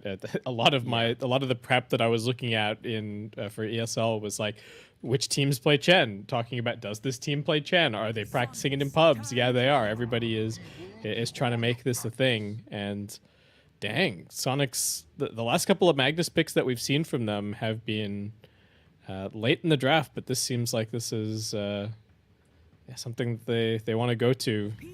Probably been looking good for them in scrims. We'll just have to see how it goes here. We saw it in the series earlier on. Yep. It was very, very good from Leslau. Basically, one of the major factors for them winning the game. Yeah, so they lost one game with it in their opener versus EG. They won one game versus Liquid, which, like you said, looked really good. But this is the first time that we've seen it picked up quite so early for them. I do wonder if the idea is that they think picking the Magnus enables heroes for Yawar that they wouldn't otherwise necessarily pick. Could also be when you're picking it so early like this that, maybe they're even thinking of like both Quinn's hero and Yawar's hero is going to benefit. Like, yeah, this Ember ban is sort of the classic. Okay. Back when Magnus used to be... Back when Magnus was playable as a support, right, we would sometimes see this sort of situation where like the Magnus comes out super early and then you're picking a whole bunch of cores that are all going to benefit from the Empower and, all farm a huge amount. So makes sense to me. Yeah, and you just force a huge amount of bans as well. Like, yeah. It triggers off a whole landslide of, gotta ban this, gotta ban this, gotta ban this. Pretty annoying. Could also trigger PTSD for PSG LGD after last TI Grand Finals, so always the mental aspect. It's a very different Magnus, but yeah, they're banning all the Quinn heroes that could benefit from the Empower here. So seeing it seeing it in the first phase, PSG LGD certainly think that there's something up, that maybe there's some pocket strat or something that's coming out. And get the Rubik as a little bit of an answer here. Definitely nice to have the constant threat of the RP steals. We've seen Jin-Q. He's very comfortable on this hero. And all right, the Morphling will end up getting banned out. So Sonic's having to ban some of the stuff that they didn't look so comfortable on in the previous game is really opening up this draft for LGD to kind of go for whatever they want. Yeah, it really is. And they haven't really got any direction. You know, their first 2 picks could be considered a bit of a weaker support duo, so definitely going to need cores which kind of go in and get things done, but that's a pretty low bar to set. You know, they can tick those checkboxes very, very easily. Is this going to be the first Marcy ignored draft? We've already got Rubik on one side, we got Mirana on the other. I mean, maybe we could see like a pause 3 Marcy from Faith Beyond or something, but Definitely could. Yeah, I wouldn't rely on it just being ignored just yet. I still feel like either of these teams are capable of playing it in different role. Some random ban. They don't want Fada to be playing at position 5, maybe. Yeah, something like that. Okay, so Bloodseeker ban. What are we looking at? Are they gonna? Oh no, probably. Already. No, I'm thinking. What? There's still the Pango.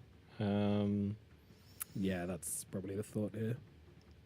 Yeah, it seems to me like it's been some of the strongest. It could also be that they're just trying to like pick PA, or they're looking at the carries that are left for UR, and they're like, we don't want any of our Empower carries getting ruptured, like whatever it is. They all kind of suffer against that, and PSG LGD do play it. They play it off lane as well, so got to kind of get rid of it. But okay, it is going to still be the Pango as well.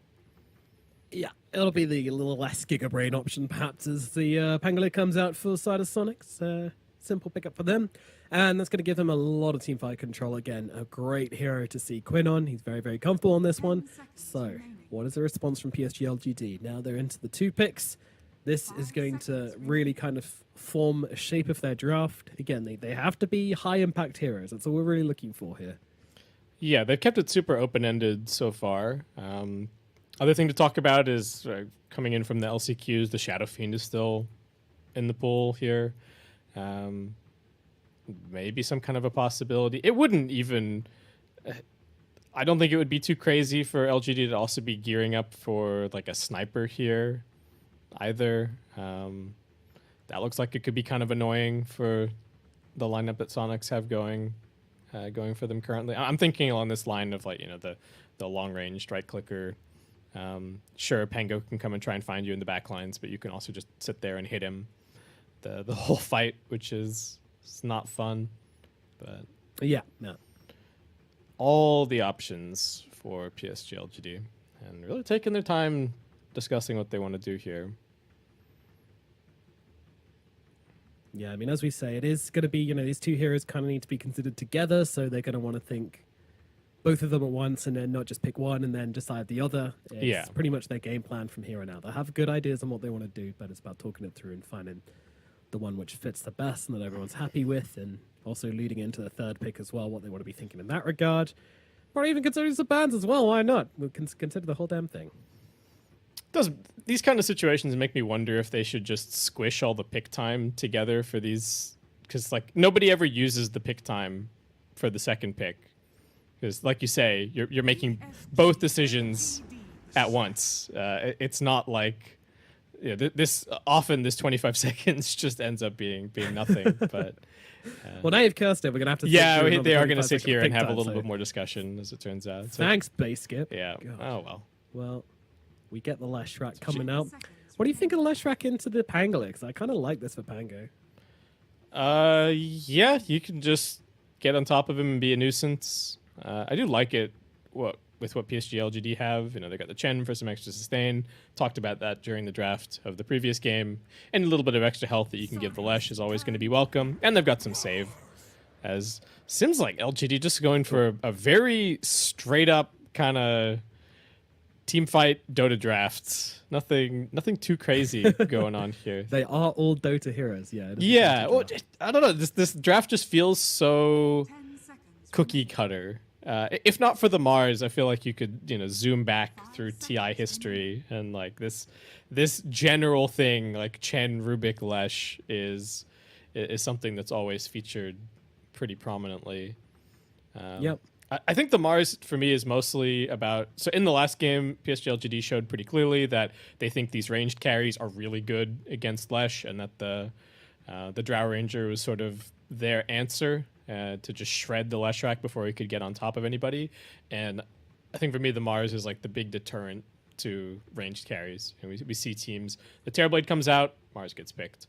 The arena is just so difficult to play around. Though the hero has not looked great today. I think we even saw a collapse Mars that lost. I don't want to say that he's the only one that can make it look good, but yeah, it does result in Sonic's just going for the lifesteal. They were always going to go for a melee carry, actually, because they've got the Magnus, right? So. Yeah, they've got the Magnus, they've got the Mars matchup. It just makes a lot of sense, and lifesteal are probably the ideal answer to this. So going for a very strong safe lane here, and looks like it's going to be a final pick pos 5 on the side of Sonic.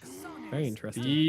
Yeah, unless there's some weird and wonderful pos 5 Magnus that they're playing, and then picking something else for Leslau, but I don't know if that's what I want to see. But yeah, lifesteal looks good here. Even just being able to get the open wounds, and everybody can kind of commit onto the Lesh without having to worry so much about all the damage that he's pumping out the other way, which is nice. A very interesting point. Yeah, we'll see if that is something they work towards. His hero is going to be next, as well as a pos 5 for Sonics.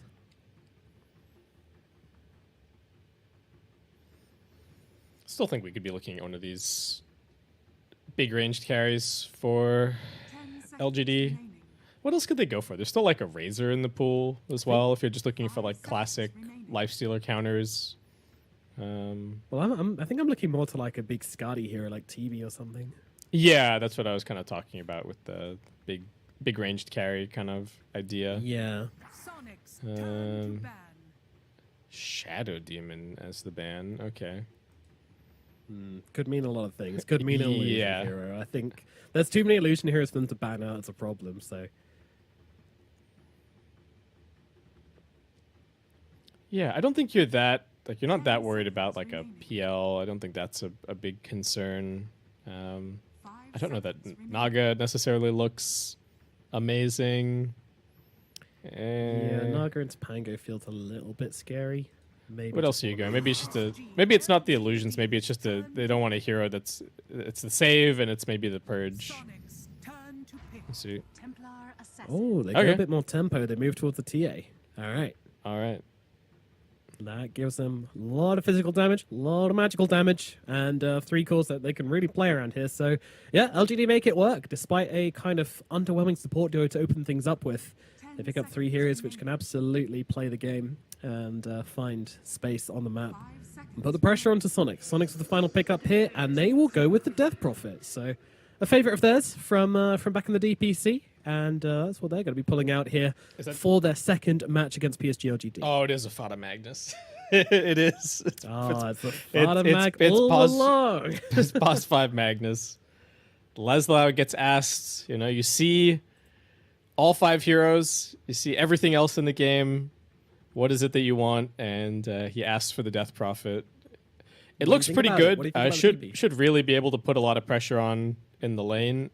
Along with the Marana, double ranged is going to be annoying for this PSG LGD side, and kicks the tempo up a notch a little bit compared to having the Mag as the off lane. Though that does now make things a little weird that you've got, Magnus is just going to be an empower now this game.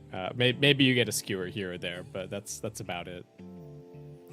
Yeah, I think this gives you a lot of objective taking as well. Relying entirely on the lifesteal to take your buildings for you is a little bit scary.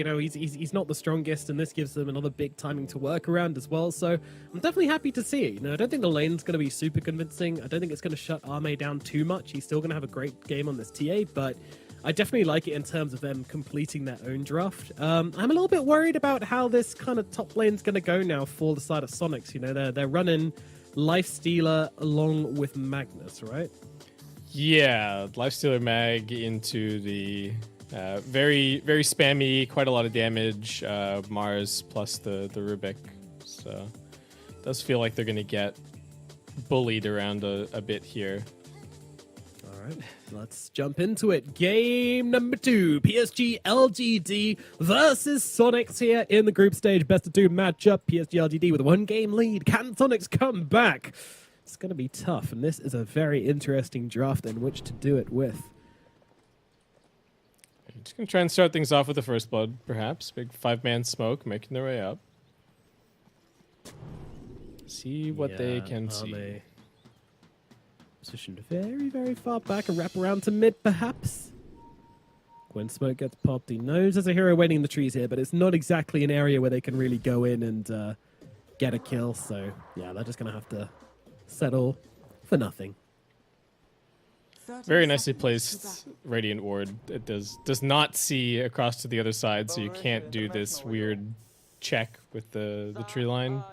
And actually, I think they spotted this this dire obs. Yeah, it's getting pinged out, so that is not going to be long for this world. They might even, are they going to try and give Nothing to Say solo experience on this one? Is that the plan? He's looking at him. I think he's looking straight at him. Quinn, watch out. You're being stared at.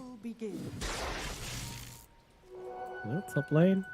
A little bit of value from that shockwave onto 2 heroes, but just going to heal themselves straight back up again. It's going to be 3 bounties going the way of Sonics, though.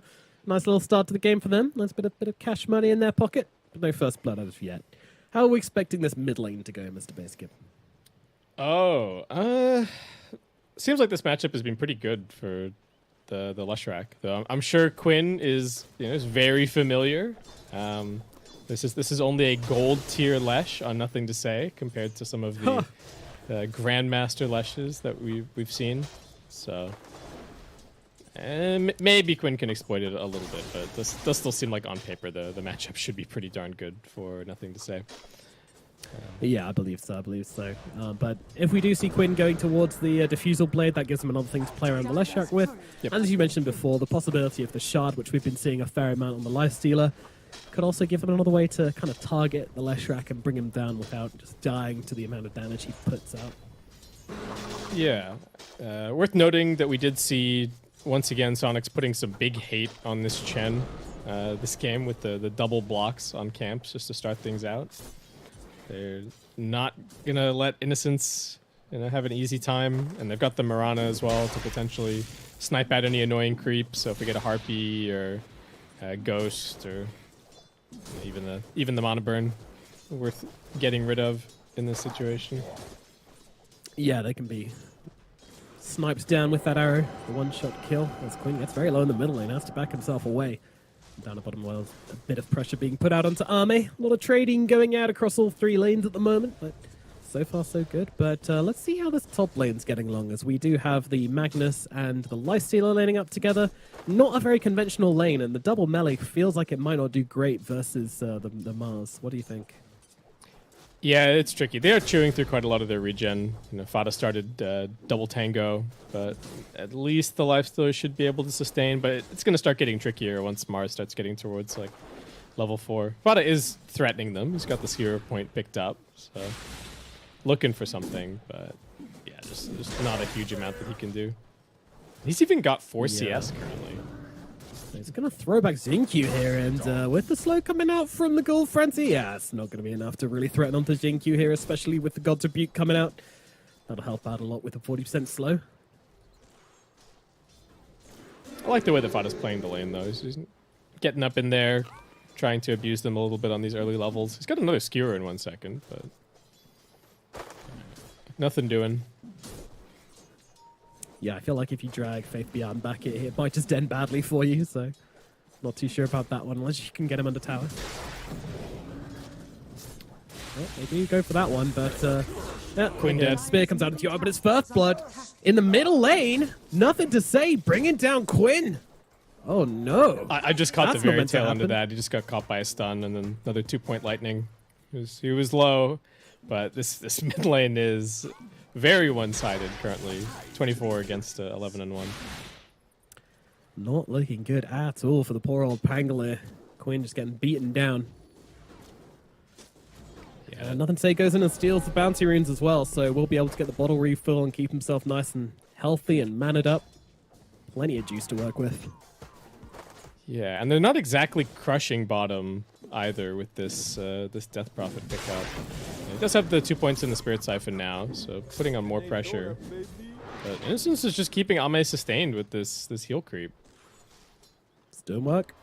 And, you know, again, I want to say, like, when you lane with a Death Prophet, you kind of want to give it just a slow or a stun to work with. And when you lane with a Mirana, you want to give her a slow or a stun to work with. So they're both kind of missing their kind of matching piece, you know? They're like two puzzle pieces, but both the knobbly bits, and both of them need like the little indented bit. Doesn't quite fit together, does it? Yeah, not quite. Kind of have to rely on getting just a random arrow off. Faithpan gotta be a little careful here, trying to get behind the tower against Fada. Yeah, Fada doesn't have enough mana, I don't think, for the Shockwave and Skewer combo, so if he wants to get him, he's got to do it the old-fashioned way, and that seems unlikely. But still, the amount of damage coming out from the right clicks from Fata, still a big threat. Faithpan is going to be okay. It's in the middle lane. Another stun going to land out onto Quinn. Quinn, he's got the swashbuckle in 1 second, and I think he's going to have to use it just to get away from Nothing to Say here, so Nothing to Say having an absolutely great time in this middle lane. I don't really know how they turn this around.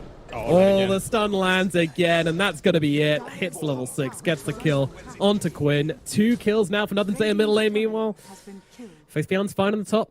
Won't be caught out by Fada. Oh, bottom. Might not be so lucky, though. Ooh, Ame under the tower. MSS doesn't have the damage to bring him down. Definitely threatening, though. A lot of heroes very low on the map at the moment. No one quite dropping, and the Mind Stealer doing its job with the mana burns as well. I feel like a creep took the arrow there or something, but I couldn't quite get the kill, and this mid lane is a total destruction. Oh, and they're not done yet. Shinki rotating over. Ooh. Yeah, Shinki really wanted to try and get off the telekinesis there. Yeah. He was, but very low range at this early point, and MSS just lobs an arrow in towards the middle lane to see what he can do. Takes out the catapult. That'll be worth it well enough as Nothing says, get off my rune. My rune. MSS. Oh, charge out onto Jinky. Does just about get him under tower as well, but Quinn's going to be able to grab this haste rune and can use it to kill off Jinky. Doesn't even need it. Swashbuckle will bring him down. So a little bit of revenge here for Mr. Quinn. Still holding on to the haste, even with Nothing to Say landing the stun. Really wants to save this one and try and use it for a kill later on. That's his way back into the game. Yeah, if he can just finally get the 6 by shoving this out, maybe go and make a play elsewhere, use this first Rolling Thunder. His team is doing what they can to bail out his very, very average start on mid. Yep. MSS trading a lot of its health for this creep. And don't even kill off that Mind Stealer. How are our carries doing? Yuar seems to be doing just fine. CS is not necessarily the highest, but it's pretty difficult for Faith Beyond to lane up against him, especially with the 2 points up in the Ghoul Frenzy now. Nothing to Say looking for it, though.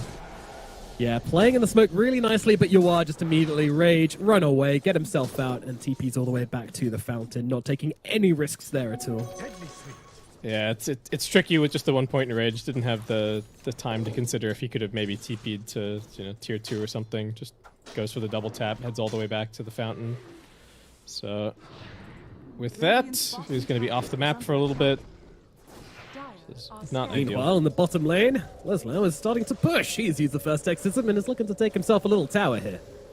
Yeah, Tia's been jungling for the last little bit. I'm just accelerating over there, so this is going to be very free. LG trying to get a little bit of their own going at top. But there are more Sonic Heroes rotating over. And TP coming in as well from Quinn. Ooh, Fada actually misses the shockwave there, but Quinn gonna commit regardless. Walks into the arrow, nicely set up by MSS. And they're gonna be able to kill off Nothing to Say, finally putting a stop to his reign of terror.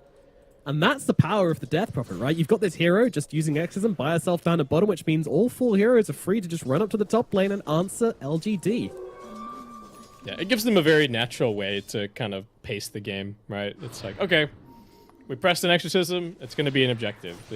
Last game, I think they they struggled a little bit to find when their moment was, and this game it can be it's a whole lot easier to just say, okay, we've got our 2 big ultis, let's just go and let's go do something. Yeah, very much so. Freeing them up a lot. And you are still able to sit up in this top lane, having a reasonably good time. I mean, not as good as he could be having, but the fact that there's been kills happening around him and it's not been him dying, it's definitely feeling alright. And Sonics, I Like think we they can said, just faith they beyond. can sit in this setup for a while. Like Laszlo even just gonna go for some DOTs. So yeah, getting a little bit of their own back after what happened in the previous game. I think trying to prepare a bit more for this. So this potential PSG LGD will just sit and try and outfarm you kind of playstyle. Yeah, and it's 9 minutes in and they still don't have this arena on Faith Beyond, so it's been a bit slow, and they don't really have that aspect of the game to play around just yet, which kind of sucks. They try to chain up here, but the stun a little bit off the mark. Yawar gonna get off the rage here. Oh, and he does level up the Infest and gets inside Fada. Fada gonna skewer him out to safety. They will not be coming under the tower for this one, not after what happened last time. Yeah, it's only 15 seconds to the next exorcism, so I think Sonic's probably sizing up mid-tier 1 or thinking if they want to try and take a fight up at top. And they're still just sitting with this Infest. Yeah. They're not really farming on the Lifestealer. Well, interestingly, Sonics get their decision made for them, because the Chen was actually just farming in the triangle behind the Death Prophet, so Leslau's courier gets killed, and so now he has to unleash onto the mid tower with the Exorcism, so no chance of turning up top. They'll have to give up that tower, which they maybe didn't want to. And Faith Beyond going to be happy about that one, as he's now got his arena finished up as well, so that's the option. Nothing to say. Maybe Top overstaying lane. is welcome. Yeah, they need to get off the damage. They need it now, but they will indeed have it. Nothing to say. Not much he can do, although stun does come out. You are nice sidestep from him. Fada going to slide across as well to offer them the damage they need to bring down the Lesh. Nothing to say. Oh, they average in Q at mid. Well, All right, Laszlo was just sitting here. Catch. Yep, just sitting in the trees, finally paying off. Do they? Oh no, the lift! The anti-synergy with the lift, saving Leslau from the arena. Faith Beyond trying to chase him down regardless. The Centaur off the mark here. Some rare misses coming out from LGD. Spear comes through. Is it going to be enough? Arme's on top of him as well, but in comes Quinn with the Rolling Thunder. They'll turn it around onto Arme. Arme goes down, and Quinn comes rolling through looking for more. He's not done yet. He wants to bring down Innocence, but Zinky with the stolen Rolling Thunder is going to come across and look for the counter lockdown. They've got the Spear as well, and they're going to be able to bring down Quinn. So Eno gets punished for his overextension. A lot of punishment. Very punishment-heavy game, if you're into that kind of thing. Yeah, a few little flubs here and there. A couple of lifts. The coordination from LGD not looking quite as crisp as we might expect, and it does really hurt to get Ame kind of punished like that, trying to turn up and just grab a freebie, but instead it does end up going down. Not much else happened on the map, right, while that was going on. I think pretty much everybody was mid. So that ends up being that. They do get away by keeping the Rolling Thunder, so Shinki's going to have that for another move in a bit. Yeah, that's true. They can look to set up on someone with that, and you know they know he has it, but at the same time, there's still that aspect of not really being able to play around it too much. It's so quick, the Rolling Thunder. We kind of used everything here. Faith Band doesn't have the mana to kill him.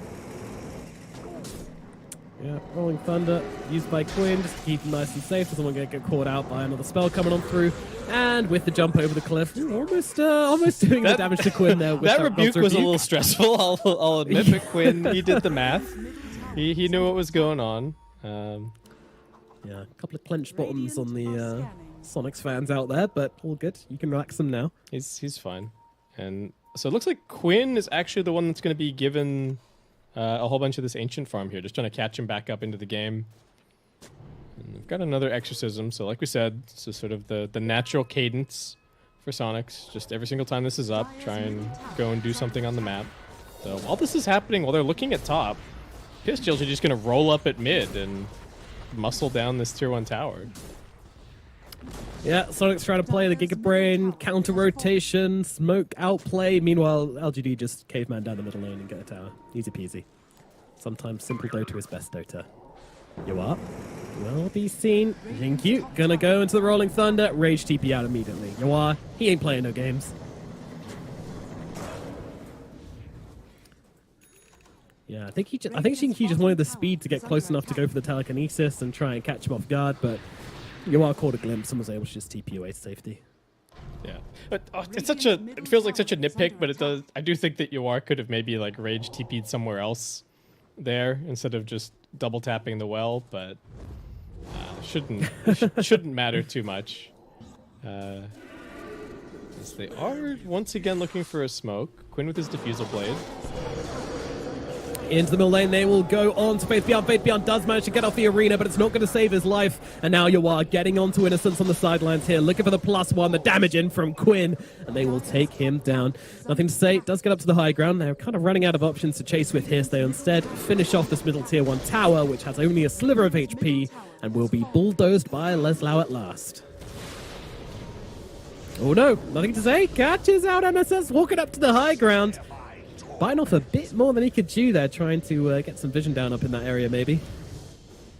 This is something that LGD are crazy good at, and we saw it in the previous game as well, where even in theory, like the play from Sonic is, we're so much stronger, maybe we can go walk up into the triangle together, but they were just a little bit too split up, and the Lesh was ready to punish that eventuality. He had a haste as well, so there was never any chance that he was going to be in any danger, and just picks up a freebie. Kind of feels like that Lesh pick-off that they got mid in the previous game. Just punishing the sub-positioning from Sonics. Yeah. I love how Jinkyu just keeps running at people as well. Like, he's doesn't really have the range to get off the telekinesis most of the time, but he's still putting the fear of God into them. Well, they're looking to Faith Beyond the bottom. Doing a bit more than looking as they commit under the trees. Fada in as well. Quinn's in the neighborhood. There's too many heroes here for him to survive. Faith Beyond taking another fall here on the Mars. Currently 0 and 3. 2 of those deaths in a row now. Yeah, everyone just vying for position on the map. Ame's been quietly farming away. Similar story for Nothing to Say. Just this time around, not getting nearly as much farm on Faith Beyond. It's not all 3 cores that are completely taking over. Rolling Thunder in the middle lane, looking for the setup here, trying to run down Nothing to Say. He's moving through the trees, doesn't have many places to go. He's trying to get knocked down to the low ground here, but the shockwave got to come through and make it up. But the Zen Cube's rolling around at the same time as well. It's Rolling Thunders at dawn. But it's Nothing to Say who's died, and that's going to be about it. Everyone else kind of just chilling inside the arena. Jinkyu, uh-oh, he's come out the other side, and he's going to meet a grisly demise as they take him down on Sonics. Once again, the Americans getting a nice start. Oh, RP. Oh, he had him. he tried to get too cute with it. All right. He was like, I'm going to RP him. No, I'm going to RP him and spin him behind me. No, never mind, I'll just RP. Oh, it's just too late. Wait. Spaghetti on the floor. How does this turn RP thing work again? I don't have any cosmetics on this Magnus. He's like, Fada not looking the most comfortable, but like we said, the expectation in this game is just that he presses Empower. Anything else is a bonus. So that's support Magnus for you. What a life. But yeah, that was a rough one. They could have gotten even more. There's some shades of the previous game where LGD, even though they're behind on the kills, keeping it very close on the net worth, and they have just walked into Roche with Chen and TA, and they are just taking this. Okay. Is this okay? I feel like this isn't okay, but I don't think this is okay. But well, Ame gets a freebie. Aegis in the hands of the Templar Assassin, completely unbeknownst to the side of Sonics. I'm right in saying if they knew that was happening, they would have gone, right? Like, they don't care about I think RP so. cooldowns. I mean, they're pretty close to BKB on the Death Prophet, but also they had Exorcism and Rolling Thunder off cooldown, so I don't see that many incentives to just let that happen like it did. Yeah. Oh, well. But, yeah, I don't know. Well, I mean, I say oh well, but it's actually a pretty big deal. Like, this is a lot of the momentum of Sonics, which has now been brought into question, and a couple of mistakes in a row, a missed RP, and he just handed over. All of a sudden, LGD, things aren't looking quite as bad for them. Yeah, they did stick it on Ame. I do think it's possible for the TA to die twice here, depending on how the fight starts. So I don't think it should give Sonics too much pause if they feel like they've got a strong timing coming up, which they do. The BKB on the Death Prophet with this level 2 Exorcism is